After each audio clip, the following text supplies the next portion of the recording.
Hey guys, welcome back to my channel. My Choluko channel is back with a video about an experience I had way back in 2006. So this would be in the Rocky Mountain House area in Alberta, Canada. And basically what I was doing out there is I was doing a whole bunch of legal survey work. And basically this is land surveying where you go out and you establish your location and then you just basically outline on the ground where the next right of way for a pipeline or an oil well will be located basically. And the crews that follow you, they know exactly where they can stay and what the property is and all that, and they don't worry about encroachment of any kind. That's basically why we go there. So at the time, this was a huge boom in the Alberta economy. Everyone was working. It seems there was the unemployment was almost non-existent, and there was a housing shortage. That's the kind of environment that this was in. But this was basically work out of town. And the reason I wanted to get this on a video is because it's been many years now. It's been 14 years since this happened, and I'm afraid that the longer I separate myself from that moment, the more details I'm going to forget. But now that David Paulides has started to have a mailbag going and having heard similar accounts from other people that I'm not even related to or know of them at all, it has compelled me to record this so that at least I have it to the best of my recollection and I can share it with you, and maybe you guys can relate, hopefully. So it was the two of us. That's usually how it goes. It's you and the party chief. I was still an assistant at the time, a rod man, if you will. And we had our truck and our quads, and that's your office. You just get out there in the morning, you unload everything, you pack everything up, all your gear, and you go off for 10, 12 hours, and then you come back and do it over again the next day, right? It was the kind of schedule that it kept us busy 28 days straight, and then 3 or 4 days off. It was really crazy. Lots of overtime, lots of work. It was, if they could, they would have kept us, without breaks, 365 days a year. So basically, we're just finishing up a right of way, and this was right in the thick of a forest. So this is all conventional survey. We the satellite stuff wasn't really going to help us much over there because it's very thick bush, very thick forest. Lots of tight, very impenetrable places where we still have to get to mark a bend or something. So anyway, long story short, we were finishing up a day. So this is about 5:30 p.m. in a fall day. So it's not getting dark yet, but it is, it's getting cold. It's about late September in 2006, and as the last task of the day, my party chief says, you know what, I don't think that bend we marked at, that leads us out to this road is well marked enough. So go back and just make sure you flag the heck out of it so it's obvious, right? So I'm like, all right, not a big deal. It's an easy thing. It entailed me going back about 300 yards into the forest, doing that for 10 minutes maybe, and coming back, which is all told maybe 15 minutes. But he made it clear that he was going to stay by the truck and start wrapping up for the day and putting everything away. Fine, right? So I'm like, okay, I'll see you in a bit.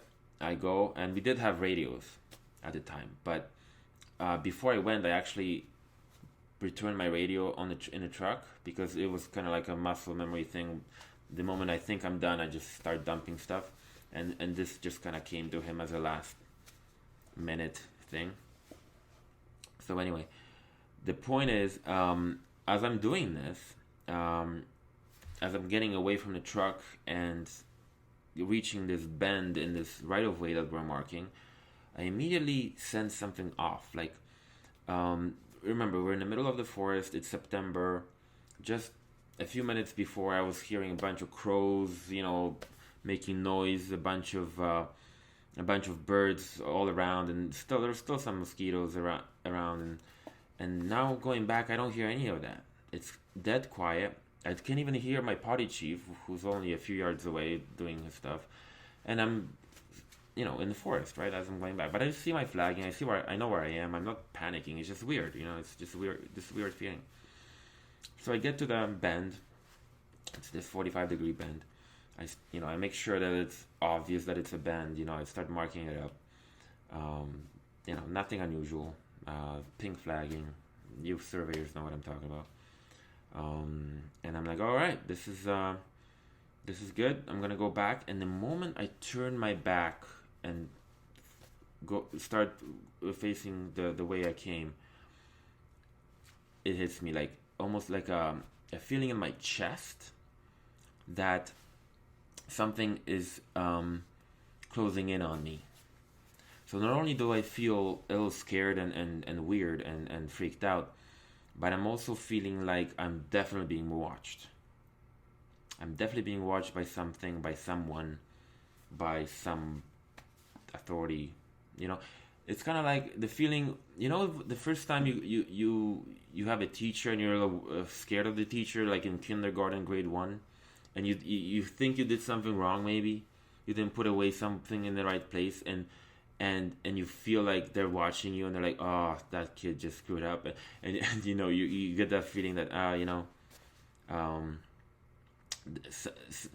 whoever's watching me is not pleased with me. That's the kind of feeling I was getting times 100, like very intense. So as I'm walking back very quickly, I'm still walking towards the truck. I'm trying not to panic, because what am I panicking about, right? Like, that I have a feeling that something's watching me. Like, weird, right? Like, I'm not hearing anything. I'm not hearing any footsteps. I'm not hearing any trees falling, any branches being broken. I'm not getting any of that, right? So I'm like, what's the big deal?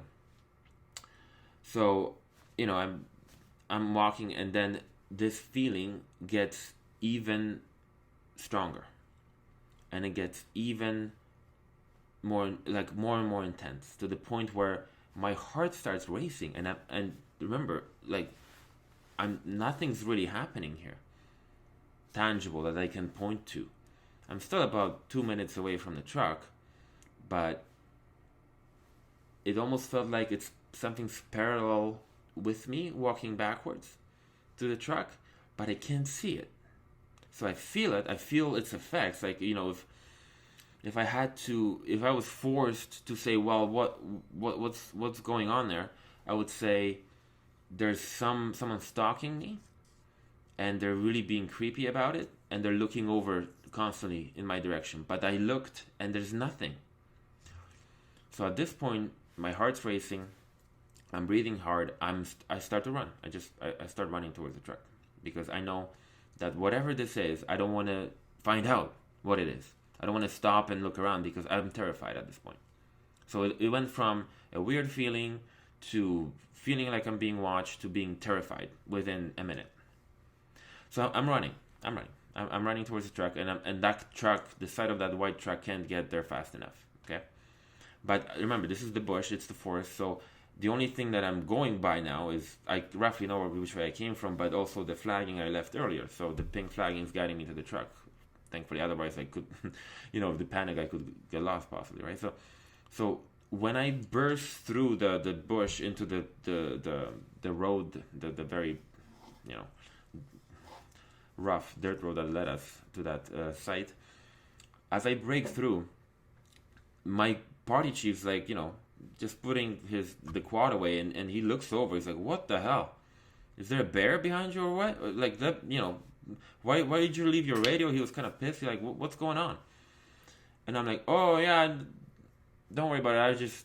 I'm in a rush, because I really wanted to call my girlfriend tonight, and by the time we get to the hotel and stuff, it's gonna be late. So I want to make sure it didn't take long." But he notices I'm breathing hard, and I'm like spooked. I'm white as my background here, right? I'm I'm crazy. I'm almost hyperventilating, right? So he's like, are you sure you're okay, man? And luckily, this was the last thing we had. Like, we were done in that location. We were not coming back. That I knew in the morning of that day. So I'm like, thank God we're not coming back here. But I didn't say that. I'm just saying, yeah, I'm good. Just really eager to get some sleep tonight. Just made some kind of bullshit excuse. So now when I read the accounts from David Paulides, that from his mailbag, where people have opened up and they have talked to him about their experiences, I'm like, I don't know what that was, but it's so similar to some of the stuff he's reading off in his videos that I just wanted to make this as a record that 14 years ago this happened to me, and I'm glad I didn't find out exactly what it was. Like when I started running, I literally didn't even want to look left, right, or back, because I was so terrified that whatever I would see, maybe if I did see something, it would be so awful, so sinister, and so scary that I would just, fall down and whatever, do something even dumber, right? So, but I'll never forget the intensity and the creepy feeling going from nothing, from everything's fine, everything's all right, to so intense, this feeling that, you get the physiological reaction, like your heart pumping, your breath increasing, your breathing getting heavy, like that's not random. That doesn't happen to me. Okay, and I'm in pretty good shape, so it takes a lot for me to start losing my breath and getting all this hyperventilating situation happening. So just wanted to, let you guys know this was Rocky Mountain House, fall, September of 2006. I'll obviously follow up on this. If there's any comments, any of you guys can relate, or maybe someone in the same area at the same time had a similar experience. Maybe they could chime in. This is actually not that far, also from the area from Hinton. I mean, it's not close, but it's not that far from Hinton, where Margaret Stewart went missing. Not far off in the calendar from September of 2006. I believe she went missing in 2004. But anyway, guys, that's my story. I just wanted to get it out there, and that was really the only time that I felt like that. But having said that, there was it was just too important not to share and not to record, because now I know I wasn't crazy. This wasn't some kind of reaction to some dream I had the previous night. This was an actual experience, and it didn't make any sense. And who knows what would have happened if that distance for the bend would have been longer, or if I had to stop on the way, or tie my shoe or something. I don't even want to think about it. The fear was so high of not stopping and just running towards the truck that I literally can't think of any other moments in my life that I was so fearful. Think about that. Fearful of not knowing what it was, right? So, and again, this was very much a wilderness area in the middle of nowhere, very much outside of the small town of Rocky Mountain House, and very much, very inexplicable. I'm sure a lot of hunters and surveyors in Alberta have some stories that they could share, and please do. But this is mine, and I'm signing off. Macho Luco. In this tough time, I actually have some time to go back to my passion, which is looking at these cases and making them more accessible for other people, so at least they can know that this stuff does happen in the wild, so that they can get ready and prepared with all the stuff that they need to know about, and the tools that they need to bring with them for them to come back home safe and sound. Okay, thank you for joining me. Thank you for spending some time with me today, and I'll see you in my next video. Love you guys. Bye-bye.